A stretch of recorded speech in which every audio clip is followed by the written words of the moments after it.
ऋषि दुर्वासा अपने अत्यधिक क्रोध के लिए प्रसिद्ध थे। उनके श्राप से बड़े बड़े देवता, राजा और महापुरुष भी भयभीत रहते थे।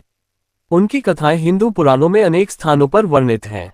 उन्हीं में से एक कथा ऋषि दुर्वासा द्वारा इंद्र और अन्य देवताओं को दिए गए श्राप की है, जिसके परिणामस्वरूप देवता शक्तिहीन हो गए और असुरों ने स्वर्ग पर अधिकार कर लिया।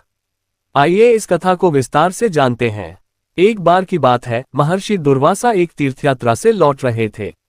मार्ग में उन्हें एक अप्सरा मिली जो एक दिव्य पुष्पों की माला लेकर जा रही थी। वह माला अद्भुत और दिव्य सुगंध से भरपूर थी। जब अप्सरा ने ऋषि दुर्वासा को देखा तो उन्हें प्रसन्न करने के लिए वह माला भेंट की। ऋषि दुर्वासा ने उसे स्वीकार कर लिया और सोचा कि यह दिव्य माला किसी योग्य व्यक्ति को भेंट करनी चाहिए। कुछ समय बाद ऋषि दुर्वासा देवराज इंद्र से मिले। वे प्रसन्न होकर इंद्र को वह माला भेंट कर दी, लेकिन इंद्र अहंकार में चूर थे। उन्होंने उस माला को अपने ऐरावत हाथी के गले में डाल दिया। ऐरावत हाथी को माला की दिव्य सुगंध बहुत तीव्र लगी, जिससे वह विचलित हो गया। उसने अपनी सूंड से माला उतारी और उसे पैरों से कुचल दिया। ये देखकर ऋषि दुर्वासा अत्यंत क्रोधित हो उठे।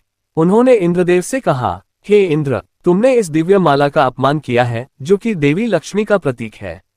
तुम्हारा यह अहंकार देवताओं के विनाश का कारण बनेगा। इसलिए मैं तुम्हें श्राप देता हूं कि तुम्हारी सारी शक्ति नष्ट हो जाएगी और तुम असुरों से पराजित हो जाओगे। ऋषि दुर्वासा के इस भयंकर श्राप के कारण इंद्रदेव और समस्त देवता कमजोर हो गए। उनकी दिव्य शक्ति धीरे धीरे नष्ट होने लगी और वे दुर्बल हो गए। इसका लाभ उठाकर असुरों ने देवताओं पर आक्रमण कर दिया। देवताओं की शक्ति क्षीण होने के कारण असुरों ने उन्हें परास्त कर दिया और स्वर्ग पर कब्जा कर लिया। स्वर्गलोक पर असुरों का शासन होने से संपूर्ण ब्रह्मांड में अराजकता फैल गई। देवताओं को अपनी गलती का एहसास हुआ और वे अत्यंत दुखी होकर भगवान विष्णु के पास सहायता की प्रार्थना करने पहुंचे। भगवान विष्णु ने देवताओं को समझाया कि अब उनकी खोई हुई शक्ति को पुनः प्राप्त करने का एक ही उपाय है, समुद्र मंथन। उन्होंने बताया कि यदि देवता और असुर मिलकर क्षीरसागर समुद्र का मंथन करें तो उसमें से अमृत निकलेगा। इस अमृत के सेवन से देवता पुनः अपनी शक्ति प्राप्त कर सकते हैं और असुरों को पराजित कर सकते हैं।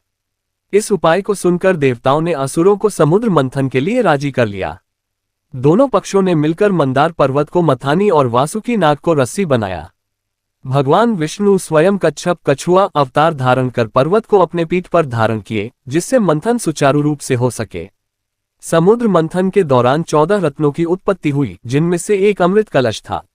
अमृत की प्राप्ति होते ही असुरों ने इसे हड़पने का प्रयास किया, लेकिन भगवान विष्णु ने मोहिनी रूप धारण कर असुरों को भ्रमित किया और अमृत केवल देवताओं को पिला दिया।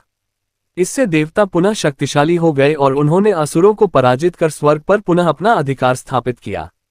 ऋषि दुर्वासा के श्राप के कारण देवता अत्यंत संकट में पड़ गए, लेकिन भगवान विष्णु के मार्गदर्शन से उन्होंने अपनी शक्ति पुनः प्राप्त की।